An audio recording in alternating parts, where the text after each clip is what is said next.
discurso de político é sempre diferente, né? Entonação. Vou passar, então, aqui a palavra para a nossa mediadora, Vera Araújo. Bom dia a todos. Agradeço, né, o convite da Emerge, né, na pessoa do doutor Alcides da Fonseca, doutor Caetano, também do Caetano Fonseca, né, daqui da Emerge, e a todos presentes na mesa, que eu já conheço, o doutor Abraão, do deputado Jungmann, e a doutora Marta Rocha e o doutor Luciano. Bom, jornalista vive de histórias, né? Eu prefiro conversar um pouco, quer dizer, não vou opinar, eu vou contar histórias que eu vivi, que eu fiz, que eu escrevi no jornal. E eu tentei pegar algumas... Estou falando meio de improviso, porque eu acho interessante ouvir todo mundo, como eu fiz aqui, como vocês fizeram, e peguei um pouquinho de cada um para contar as histórias que a gente acabou, que eu acabei fazendo, e colegas da imprensa também. A doutora Marta Rocha citou o caso da Escola Tasso da Silveira, né, que realmente foi um momento muito marcante para todos nós, jornalistas, porque a gente também é sensível a esse tipo de coisa. A gente chora, né, porque 13 crianças e adolescentes mortos, não é todo dia que isso acontece. E qual foi o nosso pensamento quando a gente começou a escrever e ver aquele estado de forma geral? Isso aqui está vendo nos Estados Unidos. Poxa, isso só acontece lá, porque lá a pessoa pega uma arma, a facilidade de se comprar uma arma, né? E o atirador no shopping, o atirador na escola. Poxa, se já chegou na escola aqui no Rio, deve chegar também ao shopping, um cinema. Então, essa questão da arma, realmente, a gente tem que discutir bastante, né? E aí eu também vivi o momento do desarmamento, das campanhas de desarmamento, né? Eu tinha uma arma que meu pai me deixou de herança, né? Eu falei, uma bereta pequenininha, que ele era militar. Eu falei, o que eu vou fazer com essa arma, né? E eu fui cidadã, peguei também, né? Levei a arma, né? Não sabe o que fazer, me livrei daquilo, né? Mas eu me livrei daquilo, de alguma forma. Entreguei para a polícia. Mas muita gente não quer se livrar, né? E aí eu lembro de outra matéria. Você consegue adquirir uma arma com muita facilidade. Não precisa de leis para isso, né? Você vai na fronteira, eu fiz isso, fui para Paraguai, né? Cidade do Leste, e não ia comprar uma arma de verdade, porque ia cometer um crime, né, gente? Mas comprei aquelas point, né? Como é que é? Isso, uma réplica. Obrigada. Comprei uma réplica, né? Porque aí o máximo que ia acontecer é que, se eu fosse parada numa fronteira, né, eles iam aprender a arma. Aí, mas olha, a gente que não está acostumada a fazer isso, né, dá um friozinho na barriga, né? Poxa, eu não estou armada, não estou comprando um fuzil, né? Mas eu me senti como se tivesse até porque é uma réplica, um tamanho, tudo aquilo, né? E eu falei assim, aí eu não sabia se eu torcia para ser, como cidadão, eu falei assim, opa, vou torcer para ser apreendido isso aqui, que aí eu vou provar que a polícia, né, que a fronteira é bem guarnecida, ou se eu torcia para trazer a arma para mostrar, olha, é fácil entrar com uma arma, né? Enfim, aí eu fui numa loja no Paraguai, né, para comprar réplica, mas tem umas, quem foi para o Paraguai ver, né, tem umas barraquinhas, né, tipo um mercado comum, tipo um camelódromo aqui do Rio, né? E veio já uma pessoa, a senhora quer o quê? Uma arma? Eu falei, opa, aí a matéria. Não, quero sim, mas como é que eu faço? Qual é o tipo de arma que a senhora quer? Grande, pequeno, fuzil? Eu falei, não, eu quero uma pistola mesmo, uma pistola. Só para, como é que eu faço? Eu vou levar a senhora para ali, para uma loja. Agora está super em cima da hora, a senhora tem que correr. Eu falei, não, tudo bem, eu já vou falar com você. Eu vou ali no shopping ver uma coisa e já volto. Aí fui no shopping, comprei a réplica, né? E aí lá na loja já tinha um monte de gente comprando até a réplica, outras réplicas, né? Aí o rapaz, eu falei, vem cá, será que eu vou ter dificuldade para passar com isso de volta? Porque eu vim de ônibus. Ele disse, olha, não vai de ônibus, não. Você deve ir pegar um táxi, ou pega um táxi, ou um moto, que eles não param. Ainda mais a senhora mulher, fica mais fácil de passar. Eu, por exemplo, como tenho que levar um carregamento maior, eu não quero correr o risco, eu tenho um barquinho que leva também. Se a senhora quiser, eu boto a senhora no esquema. Eu falei, não, não, obrigada. É só uma réplica só. É rapidinho, né? Um amigo que pediu, não sei o que, estava com um fotógrafo, a gente fingiu que era um casal que estava comprando para o filho. Na realidade, foi essa a história. Que a gente estava comprando para o filho. Então, eu falei, tá bom. Aí levamos, compramos a réplica, né? Tivemos o cuidado de deixar ela montada. Falei assim, poxa, vamos deixar ela montada? A dificuldade maior não foi para comprar a arma, foi para arrumar uma bolsa para botar a arma, né? Que a gente queria levá-la inteira, e aí, para mostrar o volume mesmo, vamos mostrar, escancarar que tem uma arma aqui dentro. Se alguém, né, quiser parar a gente vai ficar feliz. Ou não, né? Enfim. E aí a gente passou, seguimos a dica do rapaz da loja, do rapaz que estava comprando, né? E acabamos pegando um táxi. Rapidinho, passamos para o outro lado, sem problema algum. E aí eu fiquei pensando, e eu esqueci de falar com um rapaz antes de pegar o táxi, esqueci de falar com um rapaz que estava me oferecendo a arma para saber se eu estava de pé, né? A gente fez isso tudo num dia só. Pegamos um avião, cedinho, saímos daqui, chegamos em Cidade do Leste, quer dizer, pegamos no Paraná, no sul do Paraná, pegamos, né, o ônibus, atravessamos a fronteira, aí depois voltamos de táxi, pegamos um ônibus, que aí a viagem era mais longa, né? E aí no dia seguinte passamos por várias cidades, né? Mas assim, tipo, um pouco mais de um dia, quer dizer, uns 30 e poucas horas, 25 horas isso. Obrigada. Minha filha está me assessorando aqui. 25 horas de viagem, né? Aí a gente pegou o ônibus e chegou aqui, tudo bem. E agora? O que a gente vai fazer com isso? Aí descemos na... e nisso a gente passou por várias patrulhas da Polícia Rodoviária e da Polícia Federal. E aí teve uma barreira. Logo que nós saímos de lá, logo no início, logo que saiu da fronteira, tinha uma barreira da Polícia Federal, da Polícia Rodoviária Federal. Passamos tranquilo, o ônibus nem foi parado, né? E, depois de vários postos da polícia, a maioria fechados, né? Todos estavam fechados, praticamente, por causa da situação da polícia, que não é boa, né? Não tem gente, né, para poder fazer o policiamento correto, né? Enfim, o que fica disso tudo? O bandido pode comprar uma arma a hora que ele quiser, né? Eu voltei naquele cara da barraca, mas aí faltavam 5 minutos para a loja fechar. Aí foi minha desculpa, olha, não vai dar para comprar agora, mas quanto custa? Ele me falou os preços, né? Me deu o cartãozinho dele. Eu falei, não, beleza, depois eu passo aqui com mais tempo e compro. Obviamente que eu não ia comprar arma, né? Mas eu acho que a gente tem que refletir essas coisas, né? A gente vê um garoto que compra uma arma super, né, com facilidade para fazer um massacre numa escola. A gente que pode pegar uma arma, comprar a qualquer hora. Enfim, é fácil comprar uma arma, né? Só você saber dos esquemas, enfim. Se tiver um conhecido que conheça, né, E aí, será que vale a pena? E a lei, onde é que fica nisso, né? Bom, a gente vê que quem pode portar uma arma hoje? Policiais e pessoas da justiça, né? Pessoas integrantes da justiça podem portar uma arma. Se abrir esse leque, será que pode acontecer? O que pode acontecer com isso, né? Será que qualquer pessoa vai adquirir uma arma? Será que ela vai? Mas hoje já tem quem coleciona arma pode ter uma arma. A lei também faculta isso. É só ir no exército, fazer tudo direitinho. Tem que sempre, né, tem que estar bem, tem que estar com toda a coleção, né, registrada, enfim. Para quem interessaria adquirir uma arma hoje? Acho que isso a gente tem que pensar, né? Ontem, por coincidência, alguém falou aqui sobre uma briga, acho que foi o doutor Abraão. A pessoa que realmente quer matar alguém, enfim, no calor das emoções, e o doutor Abraão, que trabalha com júri, vê isso toda hora, né?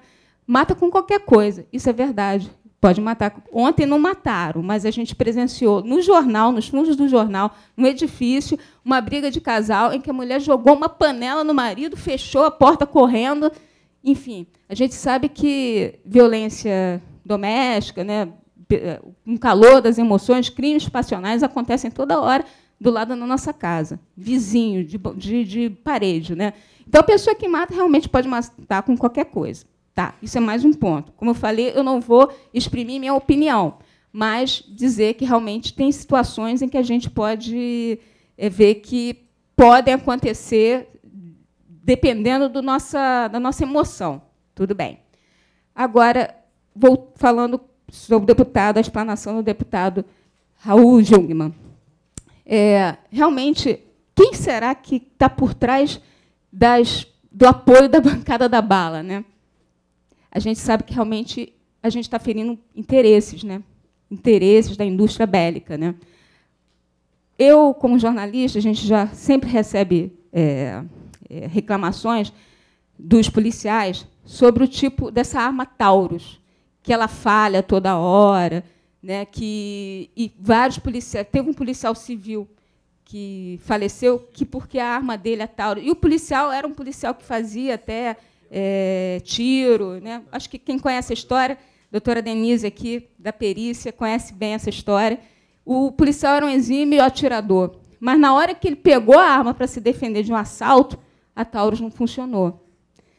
E ninguém luta contra a Taurus, né? A gente está cansado de ver filme americano falando sobre essas questões ambientais, né, dos interesses ambientais, né, dessas indústrias que poluem. E a gente sabe também que a indústria bélica também tem seu interesse. Então, a gente tem que ficar de olho nisso, né? Se a gente tem uma bancada da bala que é apoiada, né, por essas indústrias, é porque o desarmamento não está... Quer dizer, o Estatuto de Desarmamento não está agradando, né? Tem alguma coisa errada aí. Bom, essas coisas eu queria pontuar, né, sobre essas explanações que foram realizadas. Tem mais uma coisa que, assim, que eu acho meio esquisito. Por que uma pessoa, na reforma do Estatuto, precisa de 6 armas? Né?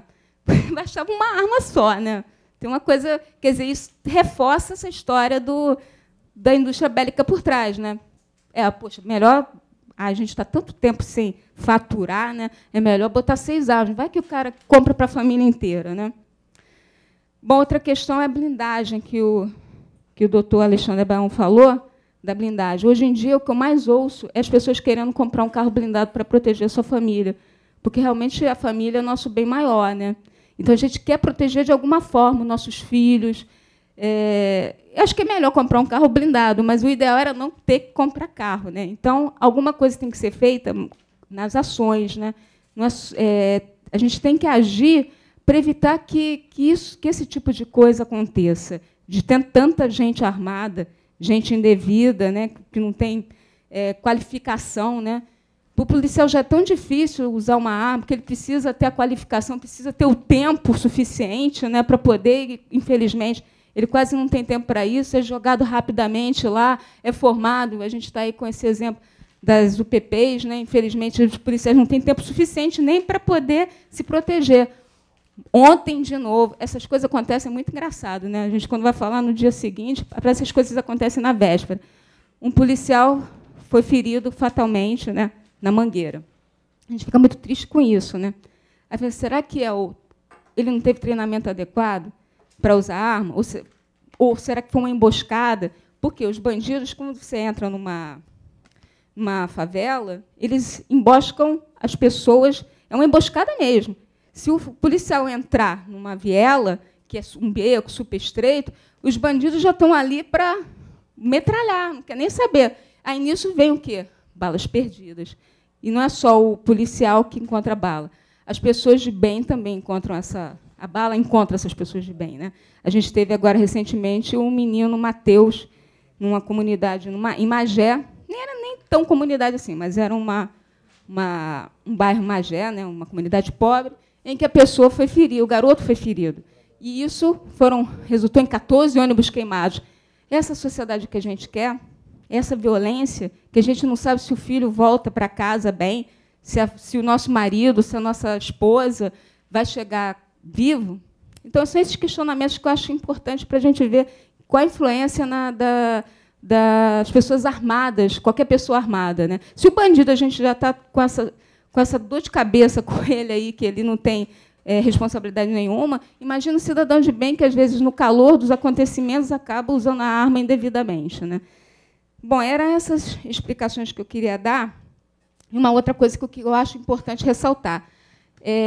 para a gente abrir para o debate, para as perguntas. A gente não tem investigado muito a origem dessas armas, né? Eu acho que é um ponto que a gente podia ajudar muito mais. Porque de onde vêm essas armas? O Brasil, tudo bem, tem as indústrias bélicas, né, que têm as armas, né, aqui no Brasil, mas são, bem ou mal, como explicou o doutor Alexandre, elas vão e voltam. Mas essas armas que brotam de outros países?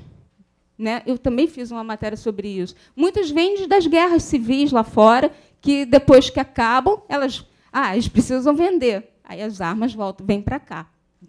Vêm encaixotadas, novas, porque eles fabricam muitas, e aí há excesso, quando acaba aquela guerra, eles precisam se livrar e vender. Aí quem recebe essas armas, quem compra? O Brasil.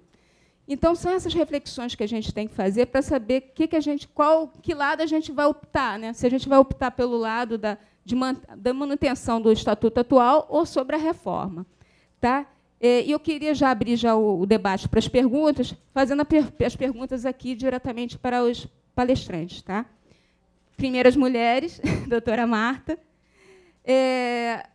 Na época que a senhora, antes da senhora ser chefe de polícia, tinha a DRAI, a Divisão de Repressão de Armas Explosivos, não é isso? De repressão a armas explosivas da Polícia Civil. Mas, infelizmente, ela acabou. E era especializada, a delegacia especializada, justamente... Isso aconteceu antes da doutora Marta assumir o cargo, tá? Foi seu antecessor. Mas teria sido uma ordem da Secretaria de Segurança, que era justamente a delegacia que investigava a origem das armas. Hoje, a gente não tem uma delegacia que investigue isso. Eu queria saber da doutora Marta, né, o porquê de que isso aconteceu, enfim, o que pode ser feito. Vou logo fazer as perguntas, que aí depois... Doutor Alexandre Abraão, presente. Né? Flexibilização das armas, da legislação. O senhor acha que isso vai reduzir, com a aprovação da reforma, a flexibilização, acho que vai reduzir, já que o senhor trouxe essa pesquisa para a gente, de que as pessoas, o levantamento que o senhor fez rapidamente, tinha mais gente com faca, né, atingida de faca, do que com bala, né? O senhor acha que a flexibilização vai diminuir esse número? Essa é a minha pergunta para o senhor. E o deputado Raul Jungmann, eu queria saber o seguinte: o senhor afirmou que a bancada da bala é financiada pelas indústrias bélicas, quer dizer, apoiada. Ela é financiada também? Como viria esse financiamento? Qual a sua opinião? Pois é uma pergunta mais, né? Enfim, tem financiamento? O senhor tem informação? O senhor pode falar um pouco mais sobre isso? Obrigada.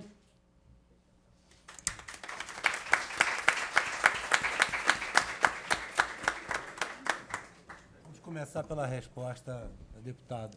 Bom, eu queria agradecer a pergunta, dizer que hoje a Assembleia Legislativa realiza uma CPI sobre a questão das armas e que esse debate surgiu na CPI. Efetivamente, um ato do secretário Mariano extinguiu a DRAI, a uma delegacia. Quero dizer que, naquele momento, a extinção da DRAI veio junto com uma situação fática que, lamentavelmente, envolveu um delegado de polícia naquela situação. Então, foi um caso aí que todo mundo acompanhou, que culminou, lamentavelmente, digo lamentavelmente, porque aquilo atingiu diretamente a Polícia Civil, que foi a questão envolvendo um delegado de polícia, e a DRAI ficou exposta.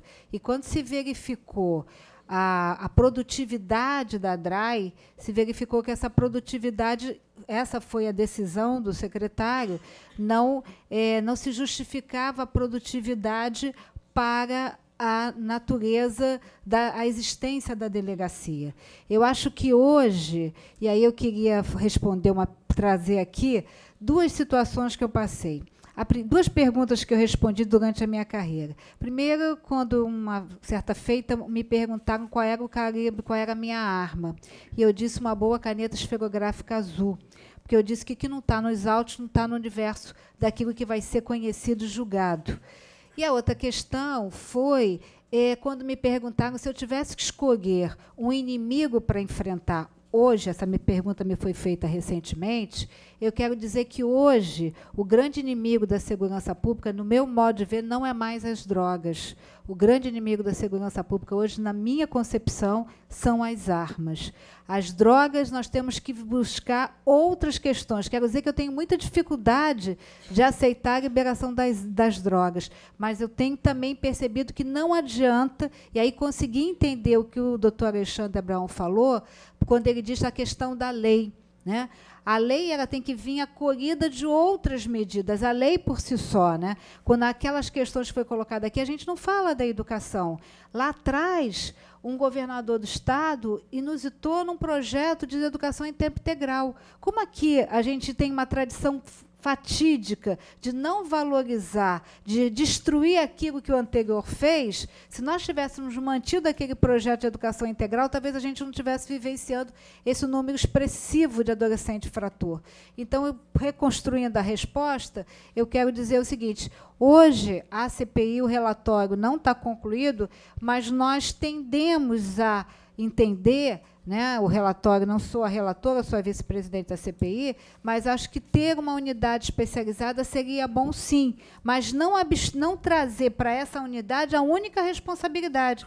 A responsabilidade é de todos. E aí, na linha do que você falou, que eu concordo com você, todo delegado teria que buscar o DNA da arma, até para ter números reais, porque eu acho que a Polícia Civil é detentora desses números, né? Números reais mesmo, que possam dizer, aquela arma hoje que está no homicídio, ela esteve no momento anterior aonde? Ela estava no Brasil, ela estava fora do Brasil, aonde ela estava, né? Então, eu acho assim que essa atribuição ela não pode estar exclusivamente na especializada, mas claro que... E também ter a especializada por ter só também não resolve. Tem que instrumentalizar a especializada. Os resultados da divisão de homicídio hoje acontecem por quê? Porque ela tem uma estrutura de 200 homens. Porque ela tem dentro da sua estrutura policial, peritos criminais, peritos legistas e papiloscopistas. Porque a divisão de homicídio, até nós transformarmos a divisão de homicídio de Niterói e Baixada, ela tinha 20 homens, enquanto a capital tinha 200. Então, não vamos achar que Niterói ia ter o mesmo rendimento, o mesmo resultado que tinha a capital. Então, a CPI, inclusive, para os próximos dias, convocou o secretário José Mariano Beltrame, que precisa ser ouvido, né? Porque eu acho que é uma autoridade que, pelo seu conhecimento, e eu tenho muito essa... Se eu tivesse que dizer numa única palavra, eu diria isso. Eu acho que, cada vez mais, as investigações têm que buscar o DNA da arma. Essa palavra que eu gostaria de dizer. Quem vai fazer isso? Uma especializada? Acho que é uma boa iniciativa. Resgatar isso, acho que é uma boa iniciativa. Mas não pode ser exclusivamente da especializada, que também não vamos achar que no universo de 92 municípios, hoje, você que é uma profissional quase uma profissional da segurança pública, né? Você sabe muito bem que hoje Campos tem altos índices de homicídio. Macaé, tanto é verdade que a gente vai ter a nova delegacia de homicídio vai ficar em Macaé, porque está no meio de Cabo Frio e no meio de Campos, né? A gente sabe que uma pesquisa da Secretaria Nacional de Segurança Pública mostrou que 25% dos registros de homicídio estão em cerca de 200 municípios do Brasil. O tão chamado programa, o Plano Nacional de Redução de Homicídios, não aconteceu, né? Então, na verdade, a gente tem que ter outras iniciativas, porque deixar só para a unidade aqui na capital fazer, porque não vai adiantar. A gente tem que ter capilarizar esse entendimento, por isso que eu prefiro usar essa ideia de que cada autoridade policial tenha um compromisso, existindo ou não a especializada, de buscar o DNA da arma. Não sei se respondi a tua pergunta. Não, a senhora respondeu sim. O problema é que hoje a gente está sem especializada e as distritais não estão investigando também, né? O problema é que aí eu quero dizer que existem outras questões por trás disso, né? Nós hoje somos 10 mil policiais. A média de policiais que se afastam da polícia em razão do tempo de serviço é 1.000 policiais ao ano. Exato. Tá? Hoje nós estamos vivenciando, deputado Raul Jucman, se o senhor olhar os jornais do Rio de Janeiro, como bem colocado aqui pelo nosso querido doutor Alexandre, a redução, não se mais imprime nenhum RO por causa da questão financeira, né? Não se 1/3 de redução de combustível, não está permitido fazer investigação fora no interior do Estado. Então, não vamos dizer, estaria acontecendo. E aí, minha querida, não é que o policial esteja deixando de investigar, é a escolha de Sofia. Eu vou investigar aquilo que é premente, aquilo que me é possível fazer. E, por trás disso, eu também fico muito à vontade para falar, porque, quando eu fui chefe de polícia, eu conversei com o secretário Mariano e constatei o seguinte: naquela ocasião, nós ainda tínhamos carceragem em delegacia.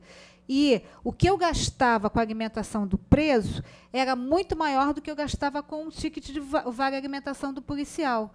Eu consegui um aumento em 2012 e esse aumento permanece até hoje. Então, hoje, o que ainda se gasta com o cartão que o policial não, perdão, o preso não fica mais em delegacia, mas tem lá um valezinho para se ele pernoitar à noite. O que eu gasto ainda é maior. Então, a imagem, o recado que eu dou para o policial é muito ruim. Qual é o recado que eu dou para o policial? O preso é mais importante que o policial. Eu gasto mais com o preso do que eu gasto com o policial.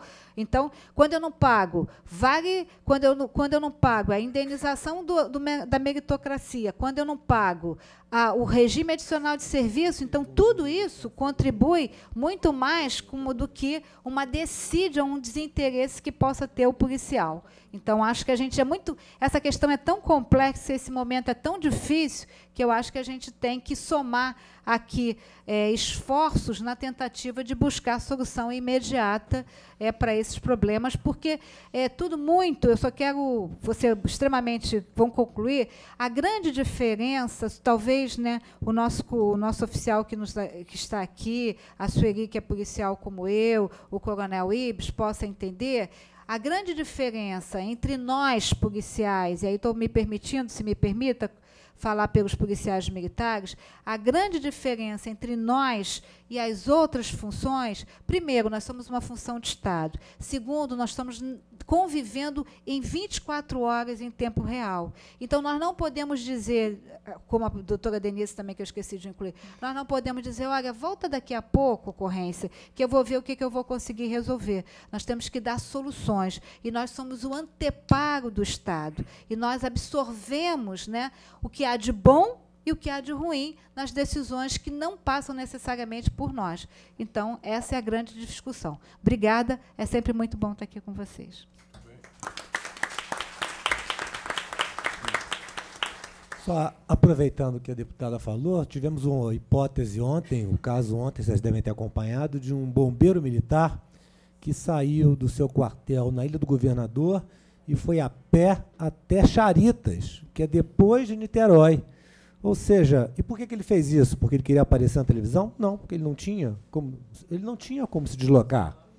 Então, é a situação dos bombeiros militares, que não é diferente da situação dos policiais militares e dos policiais civis, que inclusive estão sem receber o salário. Né? Doutor Alexandre. Deputado, primeiro eu fico muito feliz, porque eu acho que, eu ouvindo a sua fala, me corrija se eu estiver errado, nós não discordamos de nada, apesar de termos trazido pontos linhas de raciocínio diferentes. Primeiro, porte indiscriminado. Eu defendi isso aqui, pela maldição da gaveta, que isso é inaceitável. Vocês vão perder a arma para alguém e dê, inclusive, o exemplo dos 2 policiais, que seriam profissionais que perderam a arma, e 3 quarteirões depois, uma pessoa levou um tiro com uma arma que até então era lícita. Então, eu não sou a favor disso. É óbvio que existem algumas coisas que são necessárias ter o porte de arma. Por exemplo, o porte de arma para fazendeiro. Tem um amigo meu que é fazendeiro.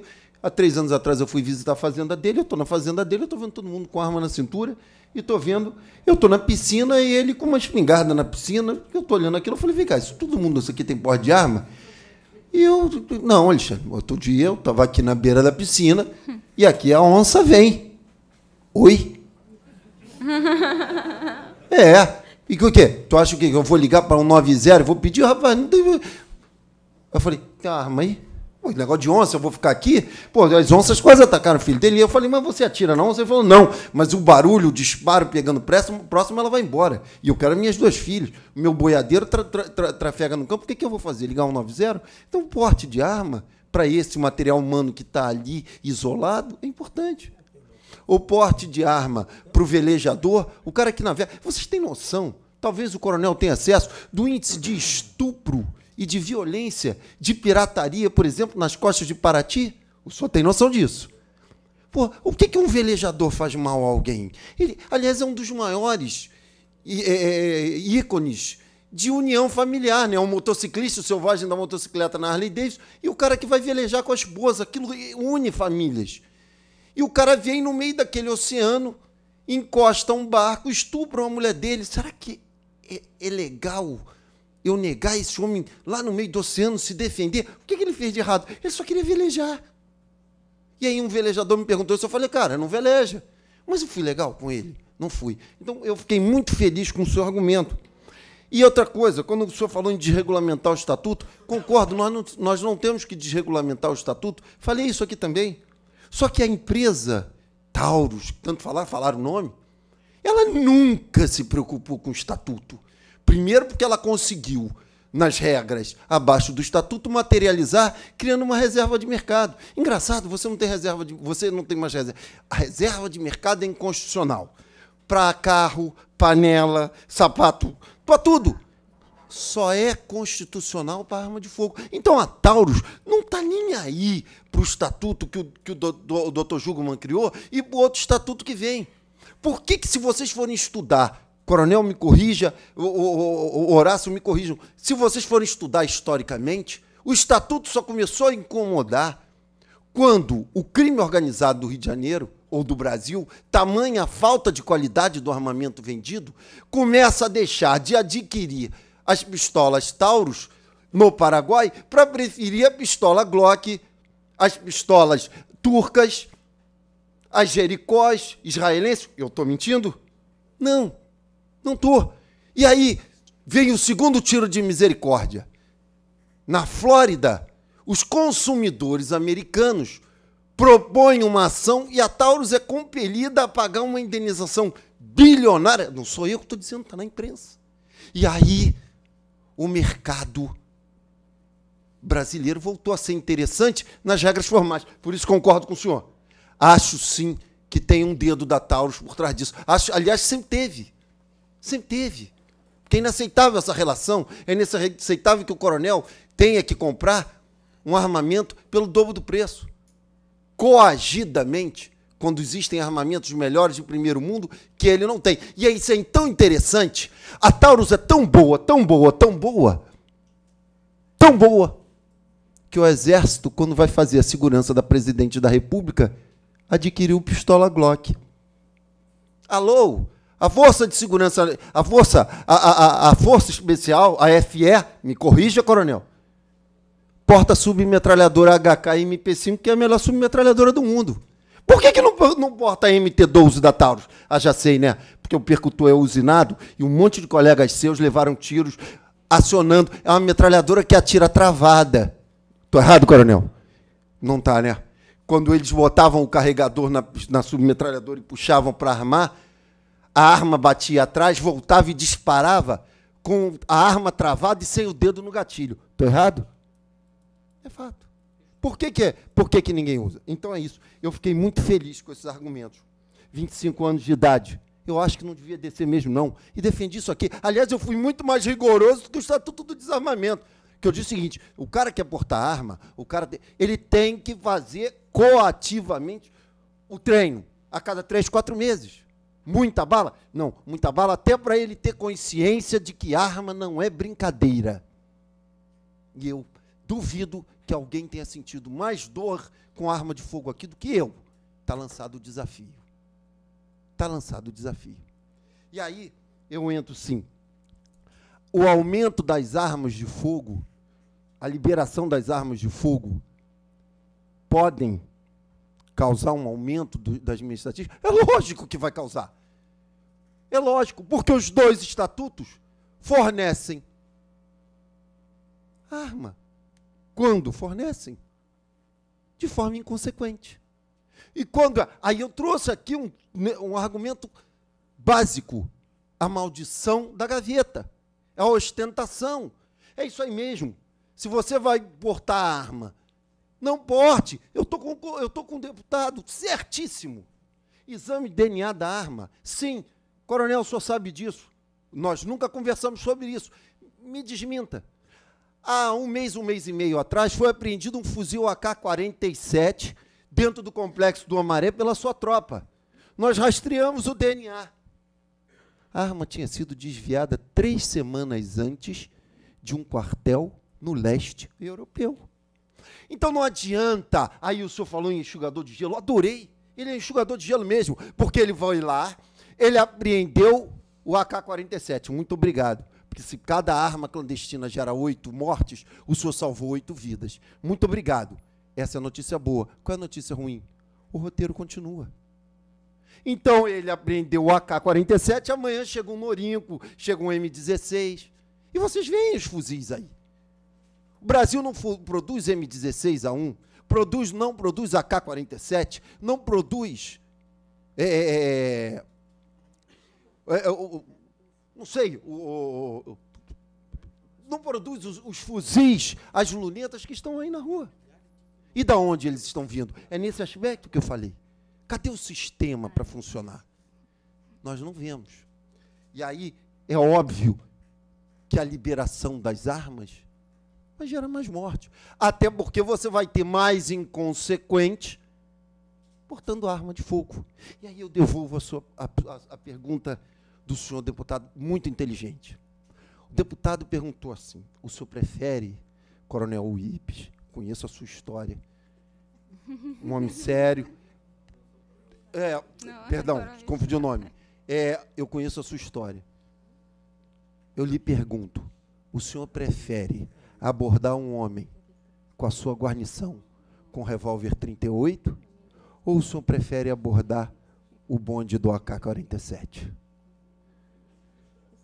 O senhor vai preferir o cara do 38, até porque o seu colete, mesmo vencido, vai segurar, mas um tiro de AK-47, o senhor já sabe que não tem jeito. É só o senhor contabilizar o que o senhor vai perder, um braço, uma perna, um pedaço, a vida toda. Então, porque essa é a nossa realidade. Essa é a nossa realidade. Cada vez menos nós vamos tomar tiros de 38, e cada vez mais nós vamos tomar tiro de fuzil. Pois é, no trimestre passado, 125, eu tinha estatística. Então, é essa a verdade. E quando o senhor fala em não acreditar em leis, o senhor me lembrou a minha filha, né? Minha filha, às vezes, tem umas ideias, lembramos de filha, e a minha filha, às vezes, fala um negócio, eu falo assim, filha, pelo amor de Deus, se todo mundo pensasse como você pensa, papai não tinha emprego. Nós existimos porque ninguém, ou a grande maioria do mal que está na rua não pensa como deputado. Se pensassem, graças a Deus, eu estava desempregado. Está vendo como é que o senhor tem que acreditar na lei e eu não posso acreditar nela, porque senão quem perde o emprego sou eu. Então, vamos brigar pela lei. Mas a verdade é que da década de 40 para cá, nós tivemos 158 leis penais. Quantas delas foram eficazes? Uma. A lei seca. As reduções drásticas foram na lei seca, mas não foram reduções drásticas porque estavam preocupados com a sociedade, não. Estavam preocupados com a multa, com o dinheiro que gera. Então, sim, precisamos do DNA da arma. Dei esse exemplo, coronel, porque quando a gente segue a arma, a gente desmantela o roteiro. A polícia hoje trabalha pela prisão. Eu prendi e resolvi. Não, ele não resolveu. Ele postergou uma tragédia que vai voltar. Então, nós falamos a mesma língua. Eu fico muito feliz. Eu fico muito feliz, porque, de alguma forma, o que o senhor quer é o que eu quero. Eu quero, sim, o banimento. Mas eu tenho que entender que existem circunstâncias e circunstâncias. Arma para todo mundo, pelo amor de Deus. Pelo amor de Deus. Mas o que não pode, Vila Vintém, em 3 horas de troca de tiros, a polícia tem apreendido 55 penos de granada M3 defensiva. Cada granada dessa... Quando é que falaram das granadas? A Globo denunciou. 50 e tantas mil granadas desviadas das Forças Armadas. Lembra disso, Vera? Lembro. Cadê as granadas? É. Cadê? 55 pinos de granada, 1000 cápsulas de munições deflagradas, e a polícia apreendeu.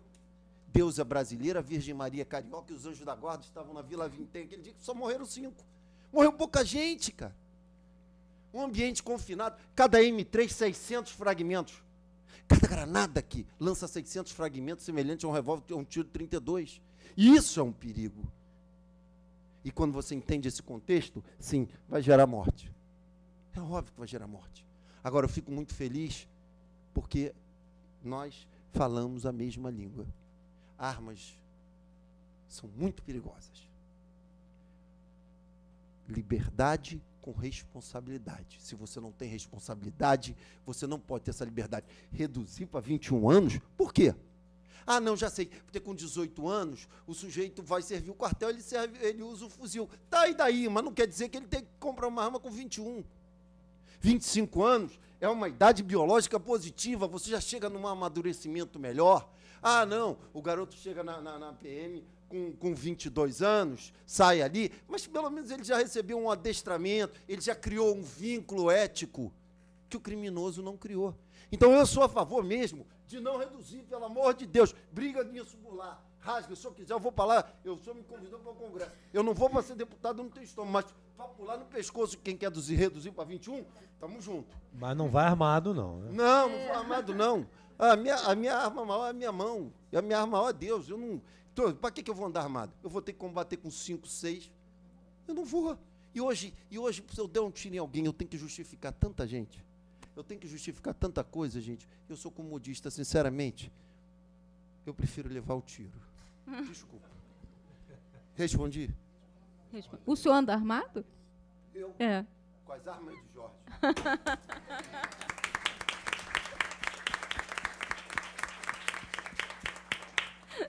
Deputado Raul Jungmann, ela lhe fez uma pergunta, mas eu vou acrescentar três perguntas rápidas. A primeira é a seguinte: eu não sei, pelo que eu entendi, não foram feitas audiências públicas para a discussão dessa matéria. Não seria importante que elas fossem feitas em todos os estados, no Distrito Federal, de modo que se pudesse discutir melhor essa mudança legislativa que se está fazendo? Outro aspecto, consulta popular. Já foi feito um referendo no passado no tocante à possibilidade ou não de venda de armas. Não seria importante, talvez, até em nome da melhor democracia, que o povo fosse chamado novamente a discutir e a dizer: queremos a modificação do Estatuto, queremos a flexibilização do Estatuto, sim ou não? E o terceiro ponto: quando eu era criança, eu brincava de faroeste, eu tinha 400 milhões de armas e havia uma cultura de uso de arma. Isso não existe mais hoje. Mas o Estatuto atual, ele fala alguma coisa, deputado, com relação à publicidade? Porque não se vê publicidade de venda de arma hoje em dia no Brasil. Há alguma modificação nesse sentido? Obrigado. Vou tentar responder. A primeira pergunta da Vera é a respeito se há financiamento. Vera, esse financiamento está explicitado nas prestações de conta dos parlamentares nos tribunais regionais eleitorais. Vocês podem procurar os nomes dos que compõem e que lideram, e vocês vão ver que eles são financiados por indústria de armas para destruir o estatuto que aí está. Repetindo, eles são financiados, uma parte do seu mandato, para destruir o estatuto que aí está. Então, me permita dizer, em seguida, sim, a Taurus tem interesse em destruir o estatuto. Aliás, a Taurus é a principal interessada. Por quê? Porque a desregulamentação vai implicar, efetivamente, numa enorme ampliação de armas. Com relação à questão do monopólio da indústria bélica de armas leves, que o coronel Ibis conhece também. Quem é que mantém isso? O Exército. O Exército.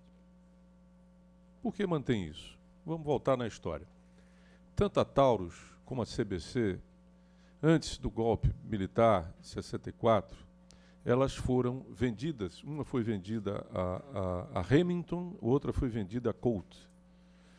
Quando os militares chegam ao poder, eles entendem que um projeto de segurança estratégico nacional implica em ter, e não acho que eles estão errados, em ter indústria bélica nacional. E, de fato, precisamos.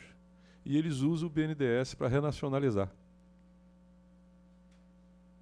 Nós temos muitas coisas. Eu fui, até recentemente, presidente da Frente Parlamentar de Defesa Nacional. Fui relator do livro branco da Estratégia Nacional de Defesa, fui relator da Lei de Terrorismo, aqui se falou, não dá hoje para discutir a questão da guerra assimétrica, mas é algo que a gente conhece bastante também, tanto nos fóruns nacionais como internacionais. Mas a verdade é que, no nosso modo de entender, nós temos uma diferença com os órgãos reguladores do Exército. Eles não nos dão a transparência necessária a respeito das indústrias de arma no Brasil. Não dão. E, além disso, eles exigem esse monopólio. É verdade. E nós somos contra esse monopólio. Por dois motivos. Em primeiro lugar, porque uma Glock vindo para cá, ela vem submetida a um conjunto de regulamentos lá do exterior, que implica em transparência, que aqui não tem.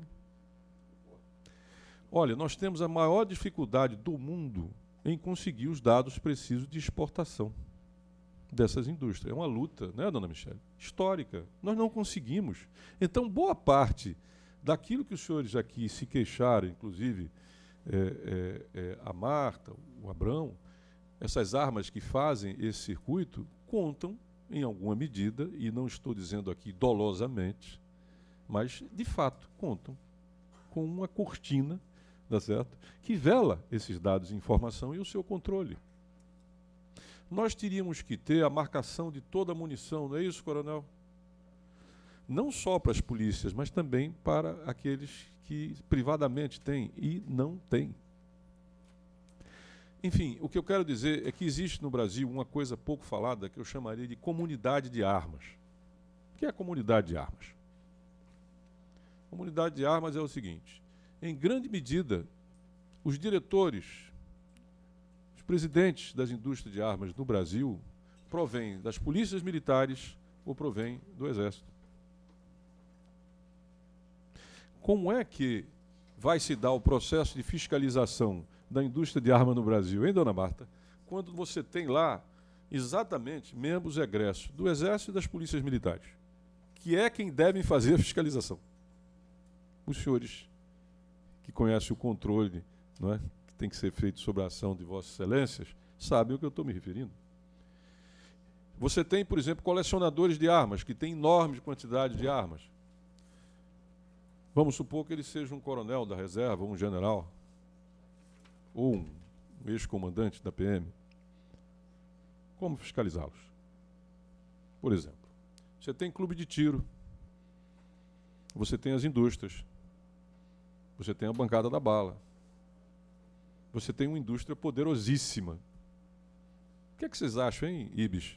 O que é que vocês acham que é a transparência que a sociedade precisa ter sobre isso? Não tem. Nós não temos. É uma luta que vocês não têm ideia para controlar isso que vocês estão se queixando, que tira as nossas vidas. Agora, qual é a minha saída diante disso? Me armar? Não consigo. Eu queria fazer uma pergunta aqui, que, aliás, eu fiz naquele dia lá no debate. Me diz uma coisa. Na sua casa, onde está o seu filho, a sua filha, a sua mulher ou o seu marido, onde é que você guarda essa arma? Onde é que você vai guardar essa arma? Me diz. Onde é que você vai guardar? Na cômoda? Em cima do guarda-roupa? Ao alcance de todos? O churrasco de fim de semana, o jogo do Flamengo e Fluminense, uma bebida, um desentendimento. Ah, você me traiu. Está lá a arma na cômoda. Está lá a arma em cima do guarda-roupa. Eu acho que a casa de vocês, como a minha, é um espaço de amor, de vida. É isso que vocês vão levar para casa? Bom, eu acho que o lugar realmente importante, me permita, Marta, para você assegurar ter sua arma e ter sua família, é botar dentro de um cofre. Agora imaginem, chegou o ladrão. Né?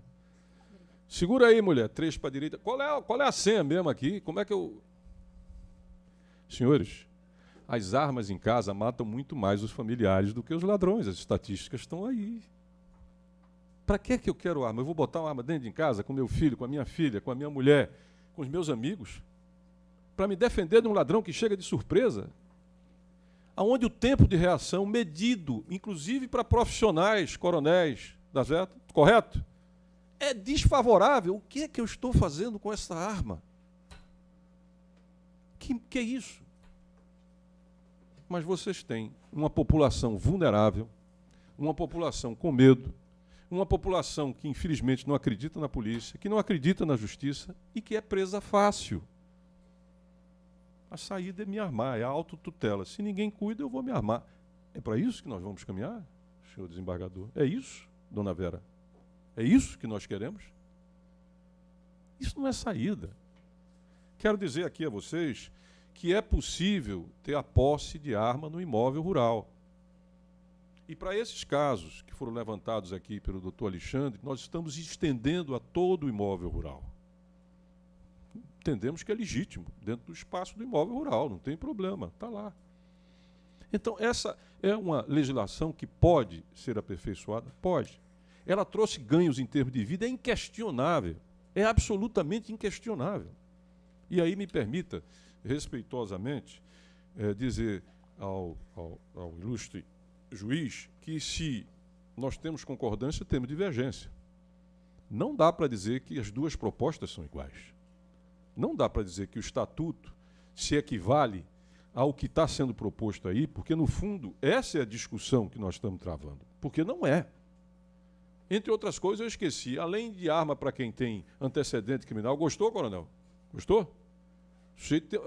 O senhor está coçando a cabeça, mas imagine, eu vou defender uma coisa dessa? Dona Marta, a senhora sabe o que isso representa? 6 armas. Para que 6 armas? Alguém pode me dizer por quê? 100 cápsulas por arma. Alguém pode me dizer por quê? Reduzir a idade, eu já disse aqui, você tem de 15 a 24, 4 vezes mais a média. Eu vou dar arma para esse jovem? É isso? Essa é a nossa saída? Senhores juízes, embargadores, policiais, cidadãos, é essa? É isso que vocês querem para o Brasil? Para nós? Então não é igual. Inclusive não é igual porque a atual proposta propõe, prestem bem atenção, publicidade de armas e munição em rádio, televisão e na internet. Gostaram? Você liga a televisão, já comprou o seu AK-37? Veja aqui, são 600 tiros, compre. Facebook. É isso que nós estamos defendendo, né? Liquidação. Ah, sim, claro. É isso que nós estamos defendendo, porque essas são as propostas reais. Tudo bem, nós podemos ter as nossas visões. Cada um tem a sua. Mas o que nós estamos discutindo no Congresso Nacional é isso, financiado pela indústria de arma, pela indústria de bala. E nós vamos buracar nisso? Que loucura é essa? É essa a nossa saída, porque nós somos vulneráveis. Quer dizer, é mais ou menos, me perdoe, vou fazer um mal comparativo. É como se alguém fosse traído, não vou dizer pelo marido ou pela mulher, vamos dizer pelo namorado ou pela namorada. Tá certo? Então a saída de que você, digamos, começou a ter dores na testa, é você trair também. Porque a lógica é o seguinte, como não controla, como não tem, então vamos nos armar. Não, a lógica é acabar com isso. O processo civilizatório, o processo estatal, é justamente nesse sentido. Não, eu vou pelo atalho, eu vou me armar. Pelo amor de Deus. Né? Para concluir, eu quero dizer que as questões das audiências, sim, tivemos audiências públicas, elas ocorreram. Consulta popular não está prevista. E antecipo, tá certo? Se consultado, vai passar o Estatuto do Laudívio e o Estatuto está morto. Está morto. Os senhores têm alguma dúvida que se fizéssemos um plebiscito sobre pena de morte, o que é que daria? Nós somos o país no mundo que mais promove chacinas, linchamento. Do mundo, Zé de Souza Martins. Né? Nós somos. O que é também um indicativo da patologia que nós temos institucional nesse país. E aí eu pergunto se nós vamos caminhar neste sentido, ou se nós vamos em outro sentido. É uma escolha. É o debate que eu vivo hoje no dia a dia. A questão Você colocou, perdão, a última questão foi? Já respondeu a questão da publicidade. A questão da publicidade é uma coisa que está aí. Então, eu quero dizer que nós vivemos, na verdade, gente, e eu quero concluir dizendo isso, uma enorme encruzilhada. Uma encruzilhada que será decisiva para os nossos... O que é que nós vamos seguir? Nós temos hoje, por razões históricas, por razões econômicas, o quadro que a Marta disse aqui, eu fiquei... Aquela coisa que você vai ouvindo, não acredita e dói. Né? Dizer, ó, eu não faço RO porque não posso tirar xerox. Né?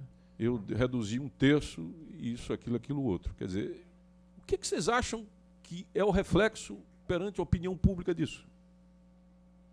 Farinha pouca, meu pirão primeiro. Né? Farinha pouca, meu pirão primeiro. Agora, se o caminho é nós, nesse momento de extrema dificuldade, de vulnerabilidade, de medo, tá certo? De pavor que a população tem, eu me lembro que nos anos 70, quando eu vim aqui, eu ia sair com alguém, jantar alguma coisa, e tinha uma conversa que sempre derivava para algo chatíssimo. Assalto, morte, sequestro. Não era uma realidade que eu vivia no meu estado. Hoje, nós somos mais violentos em termos relativos do que vocês. Nós somos mais violentos do que vocês. Isso nacionalizou. Né? Mas o Rio de Janeiro foi pioneiro nisso. Né? Então, nós estamos diante de uma encruzilhada. Ou nós vamos afirmar um caminho no sentido, tá certo? De políticas públicas, de Estado, tá certo? De democracia, de Estado de Direito, de respeito à lei, com tudo. Né? E isso eu quero dizer ao brilhante orador, competente juiz aqui ao meu lado, não é o que eu penso. Não é o que eu penso. É o caminho da sociedade, da civilização. Contra a barbárie. Não é o que eu penso. É que a história do avanço e do progresso civilizacional da sociedade, tá certo? Passa pelas instituições de seu reforço. E não pelo contrário. Nós sabemos o que é que se representa destruir esses valores e essa caminhada. Onde é que deu no passado? Nós sabemos. Sabemos o que é fascismo, sabemos o que é nazismo, sabemos que é Estado Islâmico. O Estado Islâmico não vai acreditar em nada disso que nós estamos dizendo aqui. Muito pelo contrário. Muito pelo contrário. Então, eu acredito, com toda a dificuldade, tudo isso que nós vivemos, que nos cabe resistir e procurar avançar no sentido da civilização, do respeito à lei, do direito, da melhoria das nossas instituições. Eu não acho que esse atalho, com muita honestidade, como cidadão, como político, como pai, ele venha nos resolver os nossos problemas, francamente. Muito obrigado.